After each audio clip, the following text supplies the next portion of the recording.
Hello everyone. Special academy में आप सभी का स्वागत है। हम राकेश यादव सर की मैथमेटिक्स की बुक से स्टैटिस्टिक्स एंड डेटा इंटरप्रिटेशन के क्वेश्चंस को कर रहे हैं।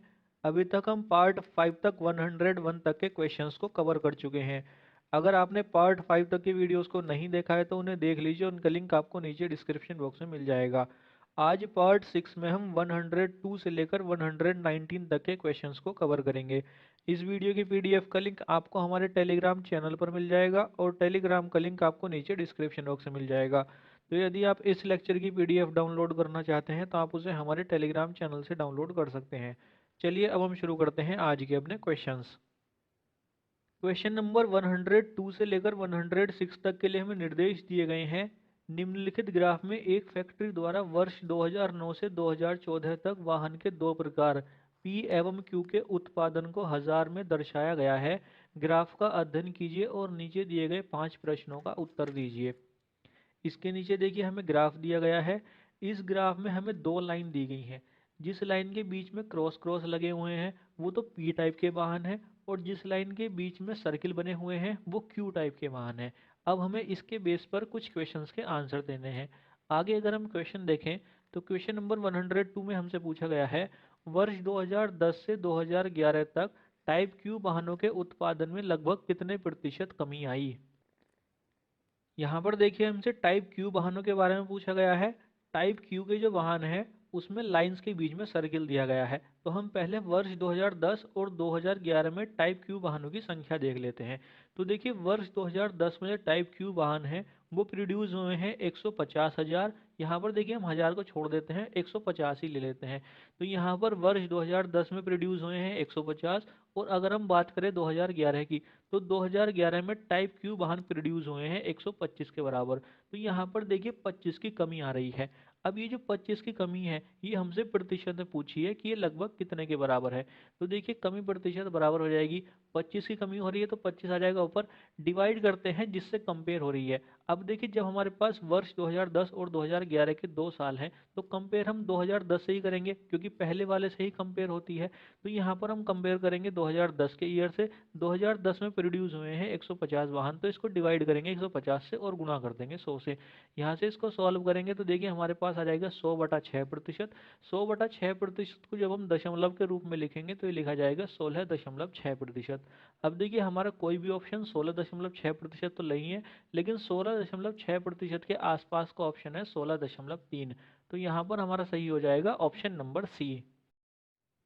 क्वेश्चन नंबर 103, दिए गए वर्षों में टाइप पी वाहनों के कुल उत्पादन और टाइप क्यू वाहनों के कुल उत्पादन का अनुपात क्या है।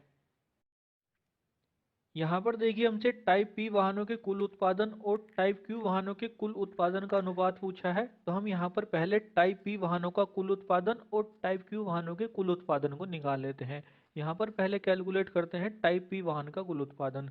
तो देखिए टाइप पी जो वाहन है वो 2009 में प्रोड्यूस हुए हैं 100 के बराबर, 2010 में प्रोड्यूस हुए हैं 125 के बराबर, 2011 में प्रोड्यूस हुए हैं 200 के बराबर, 2012 में प्रोड्यूस हुए हैं 225 के बराबर, 2013 में प्रोड्यूस हुए हैं 275 के बराबर, और 2014 में प्रोड्यूस हुए हैं 275 के बराबर। तो यहाँ पर देखिए पी का कुल प्रोडक्शन आ जाएगा 100 plus 125 plus 200 plus 225 plus 275 plus 275। इन सभी को ऐड करेंगे तो आ जाएगा 1200 के बराबर। अब हम कैलकुलेट करते हैं टाइप क्यू वाहन का कुल उत्पादन। तो देखिए टाइप क्यू वाहन 2009 में प्रोड्यूस हुए हैं 175 के बराबर, 2010 में प्रोड्यूस हुए हैं 150 के बराबर, 2011 में प्रोड्यूस हुए हैं 125 के बराबर, 2012 में प्रोड्यूस हुए हैं 175 के बराबर, 2013 में प्रोड्यूस हुए हैं 175 के बराबर, और 2014 में प्रोड्यूस हुए हैं 225 के बराबर। तो यहाँ पर देखिए टाइप क्यू वाहनों का कुल उत्पादन आ जाएगा 175 plus 150 plus 125 plus 175 plus 175 plus 225। इन सभी को ऐड करेंगे तो ये आ जाएगा 1025 के बराबर। अब यहाँ पर देखिए हमारे पास टाइप पी वाहनों का कुल उत्पादन और टाइप क्यू वाहनों का कुल उत्पादन आ चुका है। अब हम इसका अनुपात निकाल देंगे। तो यहाँ पर देखिए हमारे पास अनुपात आ जाएगा 1200 अनुपात 1025। अब यहाँ पर देखिए जो 1025 है इसके आखिरी में 5 है। जब भी अनुपात में हमारे पास आखिरी की संख्या 5 आएगी तो हम क्या करेंगे, उसको दो गुना कर देंगे। दो गुना करने से क्या होगा, हमारे पास आखिरी में 0 आ जाएगा। तो यहाँ पर देखिए हम दो गुना कर देते हैं। 1200 का दोगुना हो जाएगा 2400, और 1025 का दोगुना हो जाएगा 2050। अब यहाँ पर देखिए 2050 हो चुका है, 1025 का दोगुना तो आखिरी में 0 आ चुका है। अब हम क्या करेंगे, 2400 का जो आखिरी का एक 0 है और 2050 का जो आखिरी का एक 0 है, इन दोनों को कट कर देंगे तो हमारे पास रह जाएगा 240 और 205। अब देखिए 205 के आखिरी में फिर से 5 आ जाएगा, तो इसको हम फिर से दो गुना कर देंगे। तो देखिए 240 का दोगुना हो जाएगा 480, और 205 का दोगुना हो जाएगा 410। अब देखिए फिर से आखिरी में 0 आ चुका है, तो हम क्या करेंगे, 0 से 0 कट कर देंगे, तो हमारे पास आ जाएगा 48:41। तो हमारे पास टाइप पी वाहनों के कुल उत्पादन और टाइप क्यू वाहनों के कुल उत्पादन का अनुपात है 48:41। तो यहाँ पर सही है हमारा option number D. Question number 104। 2010 में टाइप क्यू वाहनों का उत्पादन 2014 में टाइप पी के उत्पादन का कितना प्रतिशत था। यहाँ पर देखिए हमसे कहा गया है 2010 में टाइप क्यू वाहनों का उत्पादन। तो यहाँ पर हम ग्राफ में 2010 में टाइप क्यू वाहन का उत्पादन देख लेते हैं। तो देखिए हमारे पास उत्पादन है 150 के बराबर। आगे हमसे क्वेश्चन में कहा गया है 2014 में टाइप पी के उत्पादन। तो अब हम वर्ष 2014 में टाइप पी का उत्पादन देख लेते हैं। तो ये आ जाएगा हमारे पास 275 के बराबर। तो यहाँ पर हमसे आगे कहा गया है कि कितना प्रतिशत है, यानी कि 150 275 का कितना प्रतिशत है। तो यहाँ पर देखिए हम इसको कैलकुलेट कर लेते हैं। हमें ये बताना है कि 150 275 का कितना प्रतिशत है। तो यहाँ पर देखिए 150 आ जाएगा ऊपर, इसको डिवाइड कर देंगे 275 से और गुणा कर देंगे 100 से। यहाँ पर जब हम 150 और 275 दोनों को 25 से डिवाइड करेंगे तो हमारे पास आ जाएगा 6/11 और गुणा में 100 है ही। यहाँ पर जब हम इसको कैलकुलेट करेंगे तो हमारे पास प्रतिशत निकल करके आएगा 54.5%। तो यहाँ पर सही हो जाएगा हमारा option number C. Question number 105।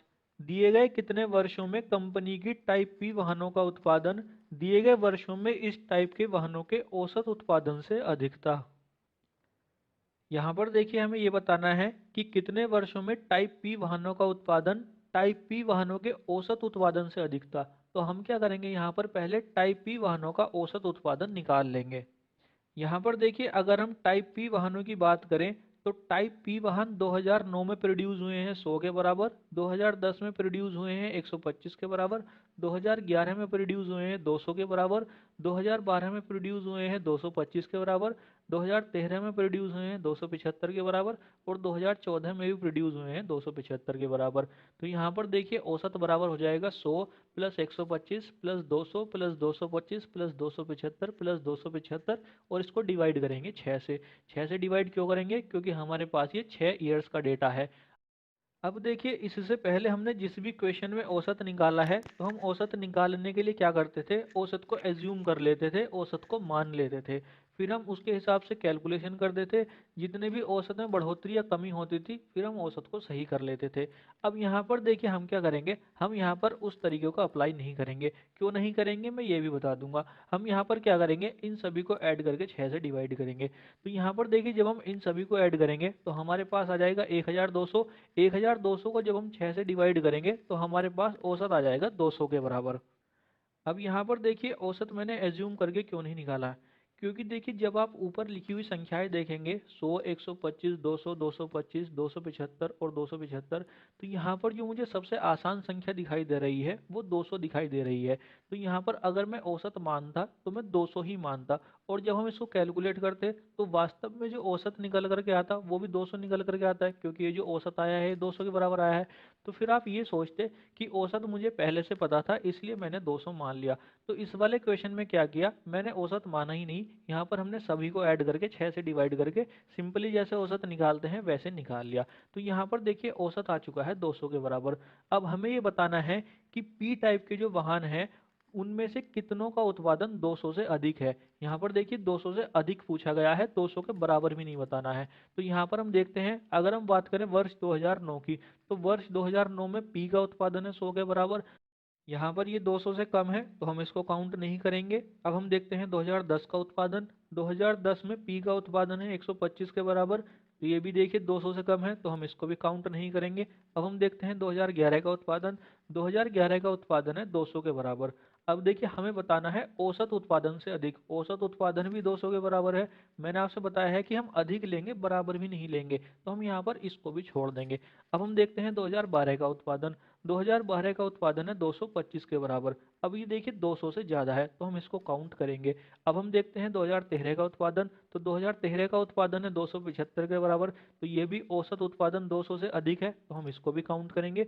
और अगर हम देखें 2014 का उत्पादन, तो ये भी 275 है, तो ये भी 200 से अधिक ही है, तो हम इसको भी काउंट करेंगे। तो देखिए हमारे पास आखिरी के जो 3 साल हैं, 2012, 2013 और 2014, इनमें जो उत्पादन हुआ है वो औसत उत्पादन से अधिक हुआ है। तो हम इन तीनों वर्षों को ऐड करेंगे, तो हमारा यहाँ पर सही हो जाएगा option number A. Question number 106। वर्ष 2009 और 2011 में टाइप पी वाहनों का कुल उत्पादन 2010 और 2014 में टाइप क्यू के कुल उत्पादन का कितना प्रतिशत था?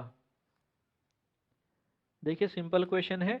यहाँ पर हमसे कहा गया है वर्ष 2009 और 2011 में टाइप पी वाहनों का कुल उत्पादन। तो हम यहाँ पर पहले टाइप पी वाहन का वर्ष 2009 और 2011 का उत्पादन देख लेते हैं। टाइप पी वाहन 2009 में प्रोड्यूस हुए हैं 100 के बराबर और 2011 में प्रोड्यूस हुए हैं 200 के बराबर। अगर हम दोनों को मिला देंगे तो 2009 और 2011 दोनों में टाइप पी वाहन उत्पादन हुए हैं 300 के बराबर। आगे हमसे क्वेश्चन में कहा गया है वर्ष 2010 और 2014 में टाइप क्यू के कुल उत्पादन। तो अब हम टाइप क्यू वाहनों का वर्ष 2010 और 2014 में उत्पादन देख लेते हैं।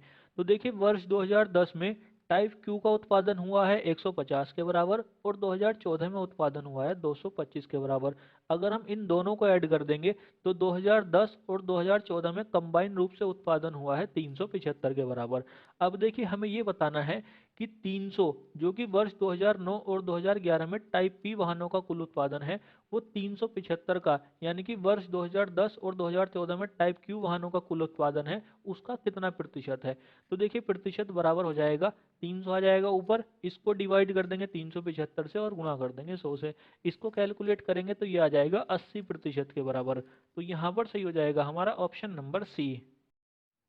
आगे क्वेश्चन 107 से लेकर 110 तक के लिए हमें निर्देश दिए गए हैं। निम्नलिखित हिस्टोग्राम का अध्ययन करें और दिए गए 4 प्रश्नों का उत्तर दें। नीचे हमें एक हिस्टोग्राम दिया गया है जिसमें एक्स एक्सिस पर हमको प्राप्त अंक दिए गए हैं और वाई एक्सिस पर हमको विद्यार्थियों की संख्या दी गई है। इसके आधार पर हमें क्वेश्चंस के आंसर देने हैं। आगे अगर हम क्वेश्चन देखें तो क्वेश्चन 107 में हमसे पूछा गया है 90 से 100 के बीच अंक प्राप्त करने वाले विद्यार्थियों की संख्या है। देखिए इजी क्वेश्चन है। इसके लिए अगर हम इस हिस्टोग्राम को देखें तो इस हिस्टोग्राम में एक्स एक्सिस पर हमको आखिरी में 90 से 100 के बीच का कॉलम मिल जाएगा। अब अगर हम इस कॉलम की हाइट देखें तो देखिए हाइट के लिए हमें लेफ्ट साइड में चलना पड़ेगा। तो देखिए इसकी जो हाइट है वो 10 के बराबर है, तो यहाँ पर विद्यार्थियों की जो संख्या है वो 10 के बराबर है। तो यहाँ पर सही हो जाएगा हमारा option number A. Question number 108। अधिकतम विद्यार्थियों द्वारा प्राप्त अंक निम्नलिखित में से किसके बीच हैं? देखिए ये भी काफ़ी इजी है। इसके लिए भी हम हिस्टोग्राम को देखेंगे। इस बार हम हिस्टोग्राम में ऐसा कॉलम देखेंगे जिसकी हाइट सबसे ज़्यादा हो। तो यहाँ पर देखिए इस कॉलम की हाइट सबसे ज़्यादा है। अब ये जो कॉलम है ये 50 से 60 अंक लाने वाले विद्यार्थियों का है। तो यहाँ पर जो सबसे ज़्यादा अंक आए हैं वो 50 और 60 के बीच आए हैं। तो यहाँ पर सही हो जाएगा हमारा option number C. Question number 109। 50 से कम अंक प्राप्त करने वाले विद्यार्थियों की प्रतिशतता है। यहाँ पर देखिए हमें 50 से कम अंक प्राप्त करने वाले विद्यार्थियों का प्रतिशत बताना है। तो हम यहाँ पर पहले 50 से कम अंक प्राप्त करने वाले विद्यार्थियों की संख्या निकालेंगे, फिर कुल विद्यार्थियों की संख्या निकालेंगे और फिर जो 50 से कम अंक प्राप्त करने वाले विद्यार्थी हैं हम उसको प्रतिशत में कन्वर्ट करेंगे। तो हम यहाँ पर पहले निकालेंगे 50 से कम अंक प्राप्त करने वाले विद्यार्थियों की संख्या। देखिए अगर हम हिस्टोग्राम में देखें तो यहाँ पर 0 से 10 अंक लाने वाले कोई विद्यार्थी नहीं है। इसी तरह से 10 से 20 अंक लाने वाला भी कोई विद्यार्थी नहीं है। लेकिन अगर हम 20 से 30 अंक लाने वाले विद्यार्थी देखें तो ऐसे विद्यार्थी आ जाएंगे 10 के बराबर। इसी तरह से अगर हम 30 से 40 अंक लाने वाले विद्यार्थी देखें तो ऐसे विद्यार्थी आ जाएंगे 30 के बराबर। और अगर हम 40 से 50 अंक लाने वाले विद्यार्थी देखें तो ऐसे विद्यार्थी आ जाएंगे 20 के बराबर। अब यहाँ पर देखिए हम इससे आगे नहीं जाएंगे क्योंकि हमसे पूछा है 50 से कम, तो यहाँ पर हमने 50 तक काउंट कर लिए हैं। तो यहाँ पर अगर हम इन तीनों को ऐड कर दें, यानी कि 10, 30 और 20 को ऐड कर देंगे, तो 50 से कम अंक प्राप्त करने वाले विद्यार्थियों की संख्या आ जाएगी 60 के बराबर। अब देखिए हम निकालेंगे कुल विद्यार्थियों की संख्या। तो देखिए 50 तक हम 60 विद्यार्थी तो काउंट कर चुके हैं, अब हम इससे आगे काउंट कर लेते हैं। 50 से 60 अंक लाने वाले विद्यार्थियों की संख्या है 60 के बराबर। 60 से 70 अंक लाने वाले विद्यार्थियों की संख्या है 40 के बराबर। 70 से 80 अंक लाने वाले विद्यार्थियों की संख्या है 10 के बराबर। 80 से 90 अंक लाने वाले विद्यार्थियों की संख्या है 30 के बराबर। और 90 से 100 अंक लाने वाले विद्यार्थियों की संख्या है 10 के बराबर। यहाँ पर देखिए अगर हम इन सभी को ऐड करेंगे तो कुल विद्यार्थी बराबर हो जाएंगे 50 से कम अंक लाने वाले विद्यार्थियों की संख्या 60 प्लस इसके आगे हो जाएगा 60 प्लस 40 प्लस 10 प्लस 30 प्लस 10। इन सभी को ऐड करेंगे तो कुल विद्यार्थी आ जाएंगे 210 के बराबर। अब देखिए हमारे पास कुल विद्यार्थी हैं 210 के बराबर और 50 से कम अंक प्राप्त करने वाले विद्यार्थी हैं 60 के बराबर। तो यहाँ पर हम प्रतिशत निकाल सकते हैं। तो देखिए प्रतिशत बराबर हो जाएगा 60 आ जाएगा ऊपर, डिवाइड में आ जाएंगे कुल विद्यार्थी, तो डिवाइड में आ जाएगा 210, गुणा कर देंगे 100 से। यहाँ से इसको सॉल्व करेंगे तो हमारे पास आ जाएगा 200/7। इसको जब हम सही बटे की फॉर्म में लिखेंगे तो ये लिखा जाएगा 28 सही 4/7%। तो यहाँ पर सही हो जाएगा हमारा option number A. Question number 110, उन विद्यार्थियों की कुल संख्या कितनी है जिन पर यह सर्वेक्षण किया गया है। यहाँ पर देखिए हमें उन विद्यार्थियों की संख्या बतानी है जिन पर यह सर्वेक्षण किया गया है, यानी कि हमें यहाँ पर कुल विद्यार्थियों की संख्या बतानी है। तो देखिए अभी हमने पीछे क्वेश्चन में निकाली है कि कुल विद्यार्थियों की संख्या 210 है। यहाँ पर अगर आप इसको फिर से ऐड करना चाहें तो आप ऐड करके निकाल सकते हैं। यहाँ पर कुल विद्यार्थियों की संख्या आ जाएगी 210 और यहाँ पर सही हो जाएगा हमारा ऑप्शन नंबर डी। आगे देखिए क्वेश्चन 111 से लेकर 114 तक के लिए हमें निर्देश दिए गए हैं। निम्नलिखित तालिका में 1920 से 1927 तक विश्व में इस्पात का उत्पादन दर्शाया गया है। तालिका का अध्ययन करें और प्रश्नों का उत्तर दें। नीचे देखिए हमें एक तालिका दी गई है जिसमें हमें वर्ष और उत्पादन दिया गया है। इसी तालिका को देखिए ग्राफ के द्वारा भी दर्शाया गया है। यहाँ पर ये ग्राफ है। अब देखिए हम इस ग्राफ को कंसिडर नहीं करेंगे क्योंकि मान लीजिए अगर हमें तालिका नहीं दी हुई होती और हमें केवल ग्राफ दिया हुआ होता तो हम ग्राफ से इस तालिका को बनाते। लेकिन अगर हमें यहाँ पर तालिका दी हुई है तो हम यहाँ पर इस ग्राफ को नहीं देखेंगे, हम केवल तालिका को देख करके ही अपने प्रश्नों के उत्तर देंगे। तो हम यहाँ से इस ग्राफ को हटा देते हैं। आगे देखिए अगर हम क्वेश्चन देखें तो क्वेश्चन नंबर 111 में हमसे पूछा गया है वर्ष 1923 और 1924 में इस्पात के उत्पादन का अंतर वर्ष 1927 का x% है। x का मान लगभग कितना है। यहाँ पर देखिए हमसे कहा गया है वर्ष 1923 और 1924 में इस्पात के उत्पादन का अंतर।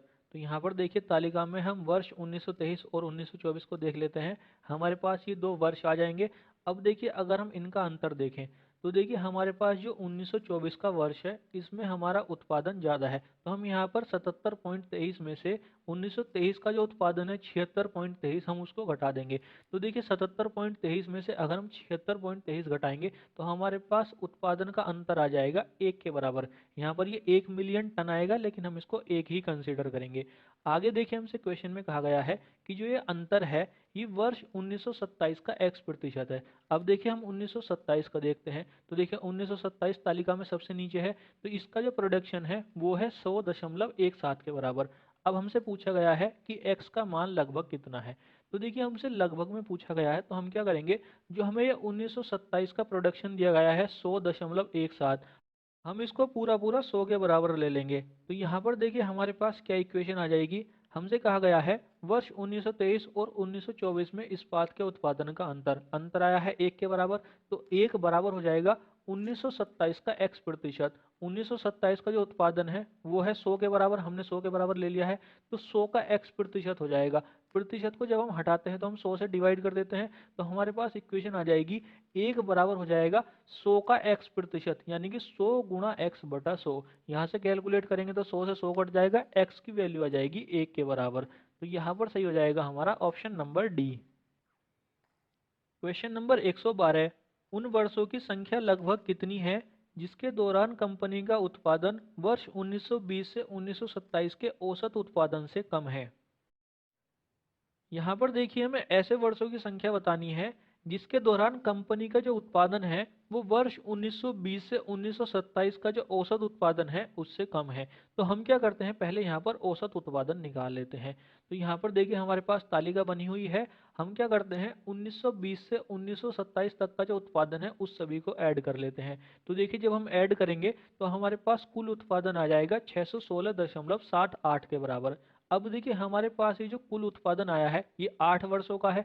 तो अगर हमें औसत निकालना है तो हमें 616.78 को 8 से डिवाइड करना है। तो देखिए हमारे पास औसत बराबर हो जाएगा 616.78 डिवाइड बाई 8 से कर देंगे इसको। तो हमारे पास औसत आ जाएगा 77.09 के बराबर। अब देखिए हम तालिका में ऐसे वर्ष देखेंगे जिसमें जो उत्पादन है वो 77.09 से कम हो। तो देखिए जब हम 1920 का उत्पादन देखते हैं तो हमारे पास उत्पादन है 71.30। तो ये औसत उत्पादन से कम है, तो पहला ईयर हो जाएगा हमारे पास। इसके बाद 1921 का अगर हम उत्पादन देखें तो ये 43.51 है, तो ये भी 77.09 से कम है, तो दूसरा ईयर हमारे पास ये हो जाएगा। अगर हम 1922 का उत्पादन देखें तो ये है 67.66, तो ये भी हमारे औसत उत्पादन से कम है, तो ये हमारे पास तीसरा ईयर हो जाएगा। अगर हम देखें 1923 का उत्पादन तो ये हमारे पास है 76.23, तो ये भी देखिए 77.09 से कम है, तो ये हमारे पास चौथा ईयर हो जाएगा। इसके बाद हमारे पास आ जाएगा 77.23। ये जो देखिए उत्पादन है 1924 का, ये औसत उत्पादन से अधिक है, तो हम इसको कंसिडर नहीं करेंगे। अब हम देखते हैं 1925 का उत्पादन, तो ये आ जाएगा 88.93, तो ये भी औसत उत्पादन से अधिक है। इसके बाद हम देखते हैं 1926 का उत्पादन, तो ये आ जाएगा 91.75, तो ये भी औसत उत्पादन से अधिक है। और इसके बाद हमारे पास आ जाएगा 1927 का उत्पादन, ये आ जाएगा 100.17, तो ये भी हमारा औसत उत्पादन से अधिक है। तो यहाँ पर देखिए हमारे पास 4 ईयर ऐसे आए हैं जिसमें कंपनी का जो उत्पादन है वो औसत उत्पादन से कम है। तो यहाँ पर सही हो जाएगा हमारा option number B. Question number 113, वर्ष 1924 और 1925 में इस्पात के उत्पादन का वर्ष 1923 और 1927 के उत्पादन से अनुपात कितना है। यहाँ पर देखिए हमसे वर्ष 1924 और 1925 के उत्पादन का वर्ष 1923 और 1927 के उत्पादन से अनुपात पूछा है। तो हम क्या करते हैं, पहले इन सभी उत्पादन को लिख लेते हैं। देखिए अगर हम 1924 का उत्पादन देखें तो हमारे पास आ जाएगा 77.23, तो हम इसको लिख लेते हैं। आगे हमें दिया हुआ है 1925 का उत्पादन, तो वो आ जाएगा हमारे पास 88.93, इसको भी लिख लेते हैं। इसके बाद हमसे पूछा गया है 1923 का, तो 1923 में उत्पादन आ जाएगा 76.23, इसको हम अलग लिख लेते हैं क्योंकि ये हमसे अलग पूछा है। और 1927 का जो उत्पादन है वो हमको दिया हुआ है 100.17, हम इसको भी लिख लेते हैं। अब देखिए हमें 1924 और 1925 एक साथ लेने हैं और 1923 1927 एक साथ लेने हैं। तो हम क्या करते हैं, 1924 और 1925 को एक साथ जोड़ेंगे और 1923 और 1927 को एक साथ जोड़ेंगे। तो देखिए जब हम 1924 और 1925 को एक साथ जोड़ेंगे तो हमारे पास आ जाएगा 166.16, और जब हम 1923 और 1927 को एक साथ जोड़ेंगे तो हमारे पास आ जाएगा 176.40। अब यहाँ पर देखिए जो अनुपात आया है इसमें दोनों में ही दशमलव के बाद दो दो अंक हैं, तो हम क्या कर सकते हैं, यहाँ से दोनों से ही दशमलव को हटा सकते हैं। तो हम दोनों से दशमलव को हटा सकते हैं। तो यहाँ पर देखिए हमारे पास अनुपात से पहले रह जाएगा 16,616 और अनुपात के बाद रह जाएगा 17,640। अब इसको देखिए जब हम 2 से डिवाइड करेंगे तो हमारे पास अनुपात आ जाएगा 8,308 और अनुपात के बाद आ जाएगा 8,820। इसको हम फिर से 2 से डिवाइड कर देंगे तो हमारे पास आ जाएगा 4,154 अनुपात 4,410। इसको हम फिर से 2 से डिवाइड कर देंगे तो हमारे पास अनुपात आ जाएगा 2,077 अनुपात 2,205। अब देखिए किसी से डिवाइड नहीं होगा, तो यही अनुपात हमारा फाइनल है। तो अगर हम ऑप्शन देखें तो ऑप्शन बी हमारा मैच हो रहा है, तो यहाँ पर सही हो जाएगा हमारा option number B. Question number 114, इस्पात का औसत उत्पादन है। यहाँ पर देखिए हमसे औसत उत्पादन पूछा है। पीछे हम क्वेश्चन में औसत उत्पादन निकाल भी चुके हैं, लेकिन हम यहाँ पर दोबारा कैलकुलेट कर देते हैं। औसत उत्पादन निकालने के लिए हमें जो सभी वर्षों में उत्पादन दिया हुआ है हमें इसको ऐड करना होगा। तो देखिए जब हम इन सभी को ऐड करेंगे तो हमारे पास आ जाएगा 616.78। अब देखिए जो टोटल उत्पादन आया है ये 8 वर्षों का है, तो औसत निकालने के लिए हम 8 से डिवाइड कर देंगे। तो यहाँ पर देखिए हमारे पास औसत बराबर हो जाएगा 616.78 डिवाइड बाई 8। इसको जब हम कैलकुलेट करेंगे तो ये आ जाएगा 77.09। अब देखिए अगर हम ऑप्शंस देखें तो ऑप्शन सी हमारा ऐसा है जो 77.09 के काफ़ी करीब है, तो यही ऑप्शन हमारा सही हो जाएगा। तो यहाँ पर सही हो जाएगा हमारा ऑप्शन नंबर सी। आगे देखिए क्वेश्चन 115 से लेकर 119 तक के लिए हमें निर्देश दिए गए हैं। बार चार्ट का अध्ययन कीजिए और प्रश्नों के उत्तर दीजिए। नीचे देखिए हमें एक बार चार्ट दिया गया है जिसमें हमें 5 कंपनियां दी गई हैं MNPQR। इनके हमें व्यय यानी कि खर्च और आय दी गई है।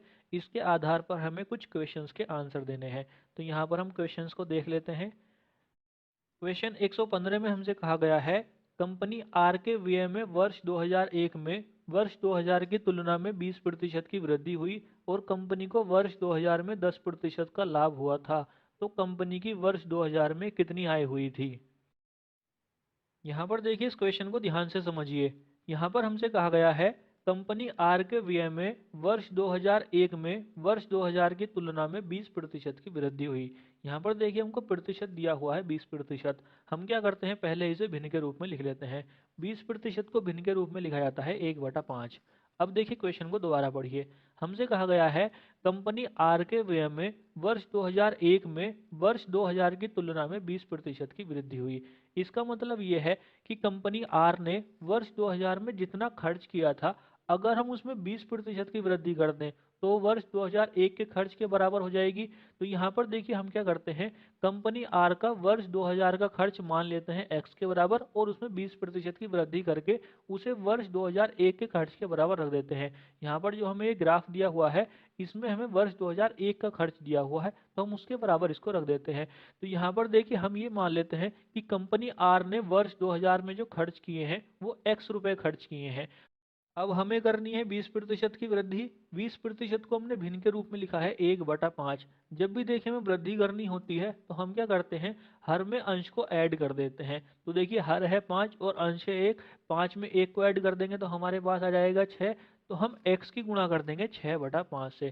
तो यहाँ पर देखिए हमारे पास इक्वेशन आ जाएगी x गुणा 6/5। ये बराबर हो जाएगी कंपनी आर के वर्ष 2001 के खर्च से। कंपनी आर का जो वर्ष 2001 में खर्च है वो 45 करोड़ रुपए है। तो यहाँ पर आ जाएगा 45। यहाँ से अगर हम x की वैल्यू निकालेंगे तो x की वैल्यू आ जाएगी 75/2। 75 को अगर हम 2 से डिवाइड करेंगे तो हमारे पास x की वैल्यू आ जाएगी 37.5 के बराबर। यानी कि कंपनी आर ने वर्ष 2000 में 37.5 करोड़ रुपए खर्च किए हैं। अब देखिए आगे हमसे क्वेश्चन में कहा गया है कंपनी को वर्ष 2000 में 10% का लाभ हुआ था। अब देखिए यहाँ पर हमें लाभ दिया हुआ है। लाभ या हानि जो होती है वो हम खर्च पर कैलकुलेट करते हैं कि हमने कितना खर्च किया और कितना हमने कमाया।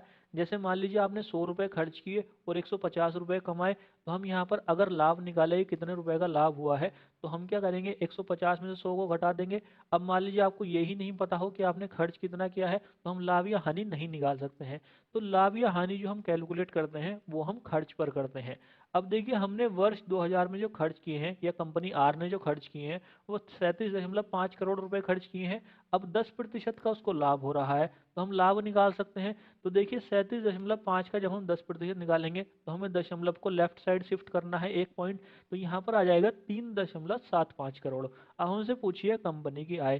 तो देखिए कंपनी की आय निकालने के लिए हम व्यय और लाभ को ऐड कर देंगे। जैसे आपने 100 रुपये लगा करके 150 रुपये कमाए थे, तो अगर हमसे लाभ पूछा था तो हमने लाभ निकालने के लिए क्या किया था, जितने रुपए हमने कमाए थे यानी कि जो हमारी आय थी 150, उसमें से हमने जो व्यय था 100 रुपये उसको घटा दिया था। अब यहाँ पर हमसे आय पूछी है तो आय निकालने के लिए हम क्या करेंगे, हमने जितने रुपए लगाए हैं यानी कि 100 रुपये लगाए हैं और जितने रुपए का हमको लाभ हुआ है यानी कि 50 रुपये का, दोनों को एक साथ ऐड करना पड़ेगा।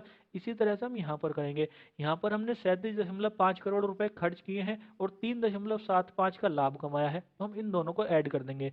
तो यहाँ पर देखिए हमारे पास आय आ जाएगी 41.25 करोड़ के बराबर। अब यहाँ पर देखिए अगर हम ऑप्शंस को देखें तो हमारा कोई भी ऑप्शन 41.25 के बराबर नहीं है। यहाँ पर हमारा ऑप्शन सी काफ़ी क्लोज है लेकिन ये 41.25 नहीं है। तो हम यहाँ पर इसको भी सेलेक्ट नहीं कर रहे हैं क्योंकि यहाँ पर देखिए हमारी जो आय निकल करके आई है 41.25, ये पूरी पूरी निकल करके आई है। हम लगभग तब लेते हैं जब हमारी जो कैलकुलेशन है वो पूरी पूरी नहीं हो रही हो, तो तब हम क्या करते हैं ऑप्शन में थोड़ा बहुत आगे पीछे करके उसको सेलेक्ट कर लेते हैं। लेकिन यहाँ पर हमारी आय पूरी पूरी निकल करके आ रही है तो मैं यहाँ पर ऑप्शन सी सेलेक्ट नहीं कर रहा हूँ। तो या तो आप यहाँ पर ऑप्शन को सही कर लीजिए या मान लीजिए आपके पास इस तरह का क्वेश्चन आता है तब आप ऑप्शन सी को ही सेलेक्ट कर लीजिए, क्योंकि फिर हमारे पास और कोई ऑप्शन नहीं है। मान लीजिए हमारे पास एक ऑप्शन होता ऑप्शन ई और उसमें कहता नन ऑफ द अबव, यानी कि इनमें से कोई नहीं, तो फिर हम ऑप्शन ई को सेलेक्ट करते, फिर हम ऑप्शन सी को सेलेक्ट नहीं करते हैं। तो यहाँ पर मैं किसी भी ऑप्शन को सेलेक्ट नहीं कर रहा हूँ, तो यहाँ तो आप यहाँ पर ऑप्शन सी को सही कर लीजिए या आप ऑप्शन सी को सेलेक्ट कर लीजिए, ये आपके ऊपर है। अब हम देखते हैं नेक्स्ट क्वेश्चन। क्वेश्चन 116 में हमसे पूछा गया है, वर्ष 2001 में पांचों कंपनियों को मिलाकर लगभग कितने प्रतिशत लाभ या हानि हुई। यहाँ पर देखिए हमसे पांचों कंपनियों का लाभ या हानि का प्रतिशत पूछा है, तो हम क्या करते हैं, यहाँ पर पहले पांचों कंपनियों का आय और व्यय को निकाल लेते हैं। हम यहाँ पर पहले पांचों कंपनियों के खर्च को निकाल लेते हैं। यहाँ पर देखिए कंपनी एम ने खर्च किए हैं 45 करोड़, कंपनी एन ने खर्च किए हैं 40 करोड़, कंपनी पी ने खर्च किए हैं 45 करोड़, कंपनी क्यू ने खर्च किए हैं 30 करोड़ और कंपनी आर ने खर्च किए हैं 45 करोड़। तो यहाँ पर देखिए सभी का जो व्यय या खर्च है वो आ जाएगा 45 प्लस 40 प्लस 45 प्लस 30 प्लस 45। इन सभी को ऐड करेंगे तो ये आ जाएगा 205 के बराबर। अब हम ऐड करते हैं इन सभी की आय को, तो देखिए कंपनी एम को आय हुई है 35 करोड़ के बराबर, कंपनी एन को आय हुई है 50 करोड़ के बराबर, कंपनी पी को आय हुई है 40 करोड़ के बराबर, कंपनी क्यू को आय हुई है 40 करोड़ के बराबर और कंपनी आर को आय हुई है 50 करोड़ के बराबर। अब हम इन सभी को ऐड करेंगे तो यहाँ पर देखिए हमारे पास आय बराबर हो जाएगी 35 प्लस 50 प्लस 40 प्लस 40 प्लस 50। इन सभी को ऐड कर देंगे तो हमारे पास कुल आय आ जाएगी 215 करोड़ के बराबर। अब यहाँ पर देखिए पांचों कंपनियों ने मिलाकर खर्च किए हैं 205 करोड़ और उनको आय हुई है 215 करोड़ की। तो यहाँ पर 10 करोड़ की अधिक आय हुई है, तो यहाँ पर प्रॉफिट होगा। तो यहाँ पर देखिए अब हम इस प्रॉफिट को प्रतिशत बता देंगे, तो देखिए लाभ प्रतिशत बराबर हो जाएगा, कितने का लाभ हुआ है 10 करोड़ का, तो 10 आ जाएगा ऊपर। इसको हम डिवाइड करेंगे पांचों कंपनियों के खर्च से, क्योंकि मैंने आपसे बताया है कि लाभ या हानि जो होगी हम उसको खर्च पर कैलकुलेट करते हैं। तो यहाँ पर पांचों कंपनियों ने मिलाकर 205 करोड़ खर्च किए हैं, तो हम इसको डिवाइड करेंगे 205 से, गुणा कर देंगे 100 से। इसको जब हम 5 से डिवाइड करेंगे तो हमारे पास आ जाएगा 2/41 गुणा 100। इसको जब हम सॉल्व करेंगे तो हमारे पास आ जाएगा 4.8%। अब देखिए हमारा कोई भी ऑप्शन 4.8% नहीं है, लेकिन ऑप्शन डी हमारा 4.64% है और ये प्रॉफिट का है। तो यहाँ पर प्रॉफिट हो रहा है, तो हम इसी ऑप्शन को सेलेक्ट कर लेंगे। हमने यहाँ पर देखिए ये ऑप्शन इसलिए सेलेक्ट कर लिया क्योंकि हमसे क्वेश्चन में कहा गया है लगभग कितने प्रतिशत है, तो हम यहाँ पर लगभग में ले लेंगे। तो 4.8 और 4.64 लगभग बराबर ही हैं, तो हम इसको सेलेक्ट कर सकते हैं। तो यहाँ पर सही है हमारा option number D. Question number 117 है, यदि कंपनी क्यू की आय 2001 में 2000 की तुलना में 10% अधिक हुई और कंपनी को 2000 में 20% का लाभ हुआ था, तो 2000 में व्यय कितना हुआ था। यहाँ पर देखिए इस क्वेश्चन में 2% आए हैं, 10% और 20%। हम क्या करते हैं, पहले इन्हें भिन्न के रूप में लिख लेते हैं। 10% को भिन्न के रूप में लिखा जाता है 1/10 और 20% को भिन्न के रूप में लिखा जाता है 1/5। अब देखिए हम क्वेश्चन को शुरू से पढ़ते हैं। हमसे क्वेश्चन में कहा गया है, यदि कंपनी क्यू की आय 2001 में 2000 की तुलना में 10% अधिक हुई। इसका मतलब ये है कि कंपनी क्यू की वर्ष 2000 की जो आय है, अगर हम उसमें 10% की वृद्धि कर देंगे तो वो कंपनी क्यू की वर्ष 2001 की आय के बराबर हो जाएगी। तो यहाँ पर देखिए हम इसकी इक्वेशन बना देते हैं। हम यहाँ पर वर्ष 2000 की कंपनी की जो आय है उसको मान लेते हैं x के बराबर। तो देखिए हमें अब इसमें 10% की वृद्धि करनी है। मैंने आपसे बताया है कि जब भी हमें वृद्धि करनी होती है तो जो हमने इसको भिन्न के रूप में लिखा है 1/10, हम क्या करते हैं हर और अंश को ऐड कर देते हैं। तो जब हम 10 और 1 को ऐड कर देंगे तो हमारे पास आ जाएगा 11। तो हम x में गुणा कर देंगे 11/10 की। तो यहाँ पर देखिए हमारे पास इक्वेशन आ जाएगी x गुणा 11/10, ये बराबर हो जाएगी कंपनी क्यू की वर्ष 2001 की आय के। कंपनी क्यू की वर्ष 2001 की आय है 40 करोड़, तो ये बराबर हो जाएगी 40 के। यहाँ से x की वैल्यू निकालेंगे तो x की वैल्यू आ जाएगी 400/11 के बराबर। अब देखिए आगे हमसे क्वेश्चन में कहा गया है, कंपनी को 2000 में 20% का लाभ हुआ था। अब देखिए मैंने आपसे बताया है कि लाभ या हानि जो हम कैलकुलेट करते हैं वो हम खर्च या व्यय पर कैलकुलेट करते हैं। तो यहाँ पर जो वर्ष 2000 में कंपनी का व्यय हुआ है उसमें अगर हम 20% और ऐड कर देंगे तो वो कंपनी की आय के बराबर हो जाएगी। तो यहाँ पर देखिए हमारे पास इक्वेशन हो जाएगी, व्यय में हमें 20% ऐड करना है। 20% को हमने भिन्न के रूप में 1/5 लिखा है। तो देखिए अब इस बार जो हर में 5 है, इसमें हम अंश को ऐड कर देंगे, अंश है 1, 5 में 1 ऐड कर देंगे तो हमारे पास आ जाएगा 6। तो यहाँ पर हमारे पास इक्वेशन आ जाएगी व्यय गुणा 6/5 ये बराबर हो जाएगी आय के। आय आई है वर्ष 2000 में कंपनी क्यू की 400/11 के, तो ये बराबर हो जाएगी 400/11 के। यहाँ से जब हम व्यय कैलकुलेट करेंगे तो वो आ जाएगा 1000/33 के बराबर। इसको जब हम सिंप्लीफाई करेंगे तो आ जाएगा 30.30 करोड़ के बराबर। अब यहाँ पर देखिए, अगर आप ऑप्शन देखेंगे तो हमारा कोई भी ऑप्शन 30.30 के बराबर नहीं है। तो या तो आप किसी ऑप्शन को मॉडिफाई करके 30.30 कर लीजिए, या आप इसको ऐसे ही रहने दीजिए। इस क्वेश्चन को जो सॉल्व करने का तरीका है वो यही है। तो यहाँ पर जो कंपनी क्यू का वर्ष 2000 में व्यय है वो है 30.30 करोड़ के बराबर। अब हम देखते हैं next question, question number 118। Question 118 में हमसे कहा गया है एम और एन कंपनियों को मिलाकर कितने प्रतिशत लाभ या हानि हुई। यहाँ पर देखिए, हमें कंपनी एम और एन को मिलाकर लाभ या हानि बतानी है। तो हम क्या करते हैं, यहाँ पर कंपनी एम और एन को मिलाकर उनकी आय और व्यय को देख लेते हैं। तो हम यहाँ पर पहले आय निकाल लेते हैं। कंपनी एम की अगर हम बात करें तो कंपनी एम की आय है 35 करोड़, और कंपनी एन की बात करें तो कंपनी एन की आय है 50 करोड़। दोनों को मिला देंगे तो दोनों की आय आ जाएगी 85 करोड़ के बराबर। अब हम देखते हैं दोनों का खर्च।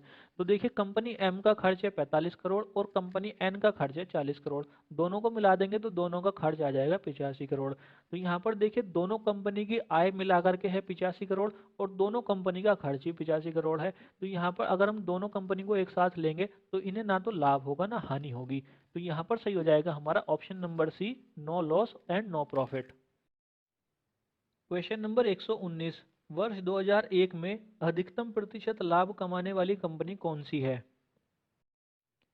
देखिए, इस तरह का जब भी कोई क्वेश्चन हमारे पास आता है तो हम ग्राफ को देखकर दो या तीन कंपनी ऐसी सेलेक्ट कर लेते हैं जिनके बीच में हमें ज़्यादा कन्फ्यूज़न होता है। तो वही काम हम यहाँ पर भी करेंगे। तो यहाँ पर देखिए, हम कंपनी एम से शुरुआत करते हैं। कंपनी एम की अगर हम बात करें तो कंपनी एम का खर्च है 45 करोड़ और कंपनी एम की आय है 35 करोड़।